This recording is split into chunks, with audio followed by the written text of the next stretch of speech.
नमस्कार, आप देख रहे हैं आरजे न्यूज और मैं आपके साथ सिमी दानी। दुर्बल को न सताइए जाकी मोटी हाय, भरी खाल की सांस से लोहा भस्म हो जाए।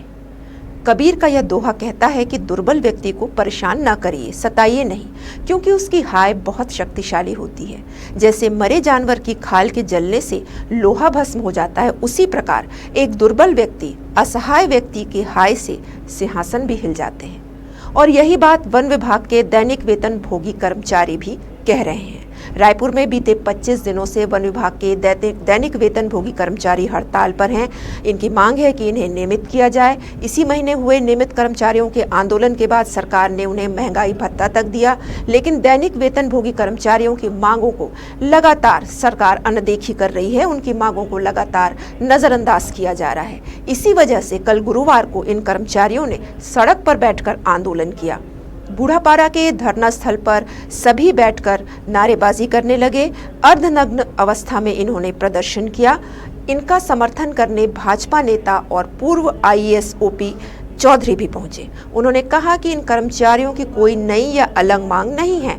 खुद कांग्रेस के बड़े नेता इनके मंचों पर कह गए हैं कि सरकार के बनते ही 10 दिनों में सभी को नियमित करेंगे, लेकिन अब 4 साल बीत गए हैं। अपना ही वादा कांग्रेस सरकार नहीं निभा पा रही है। इस वादे को तो कांग्रेस ने अपने घोषणा पत्र में भी शामिल किया था। कर्मचारियों के इस आंदोलन में भाजपा उनके साथ है। पिछले दिनों इन कर्मचारियों ने भीख मांगकर अपना विरोध जताया था। सड़क पर कर्मचारी प्लास्टिक के डिब्बे लेकर बैठे और राह चलते लोगों से भीख मांगी थी। कर्मचारियों का कहना है कि इन्हें नियमित नहीं किया जा रहा है, जिसकी वजह से ये बेहद परेशान है। इनका परिवार आर्थिक समस्याओं से जूझ रहा है। बहुत से कर्मचारियों को 10 से 15 साल अपनी नौकरी में हो गए हैं, सेवा देते हुए हो गए हैं, लेकिन इन्हें नियमित नहीं किया गया है। इसी वजह से भीख मांगकर गुजारा करने की मजबूरी है। वन विभाग में दैनिक वेतन भोगी कर्मचारियों के रूप में कार्य करने वाले कर्मचारियों की 2 सूत्री मांगे हैं, जिसमें पहली मांग है स्थायीकरण और दूसरी मांग है नियमितीकरण का। और इन कर्मचारियों का यह भी कहना है कि जो कर्मचारी 2 साल की सेवा पूरी कर लिए हैं उन्हें स्थायी किया जाए, और जो दैनिक वेतन भोगी 10 वर्ष की सेवा कर चुके हैं उन्हें नियमित किया जाए।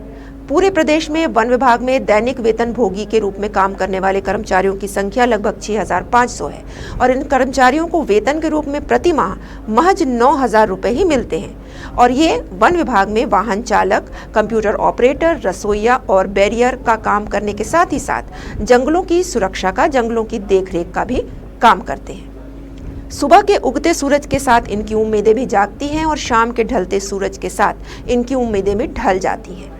आखिर कब तक यह सिलसिला चलता रहेगा?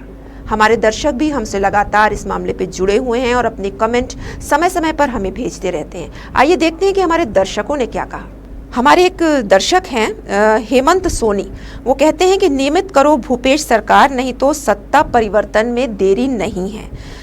हमारे एक और दर्शक हैं संजय बिसेन, उनका कहना है कि अपनी निष्ठुरता और हट धर्मिता को छोड़िए, हमारी मांगों को सुने। हमारी मांगे आपके शासन के घोषणा को अमली जामा पहने हेतु आपके पक्ष में ही है। आपके विधायकों के अनुशंसा पत्रों का सम्मान करें, अन्यथा वोटर के बीच में जाने लायक नहीं रहेंगे। एक और हमारे दर्शक हैं रतनपुर संगीत संगम, इनका कहना है कि छोटे कर्मचारियों को विशेष ध्यान देना चाहिए, जो बहुत ही ज़रूरी है, और सरकार को अपना वादा पूरा करना चाहिए। एक हमारे और दर्शक हैं मुस्कान यादव, इनका कहना है सोच लो मुख्यमंत्री जी, किसान के बेटे बेटियां भाई ही है दैनिक वेतन भोगी कर्मचारी। नियमितीकरण स्थायीकरण करना होगा, तोर जन मुलाकात ला के बहाना ला छोड़ औ बूढ़ा तालाब में आ। अभी तक के लिए बस इतना ही। आगे ऐसे ही अपने कमेंट से हमें कमेंट बॉक्स में भेजते रहिए और हमसे जुड़े रहिए। अभी तक के लिए बस इतना ही। आगे की खबरों के लिए आप जुड़े रहिए आरजे न्यूज़ के साथ। नमस्कार।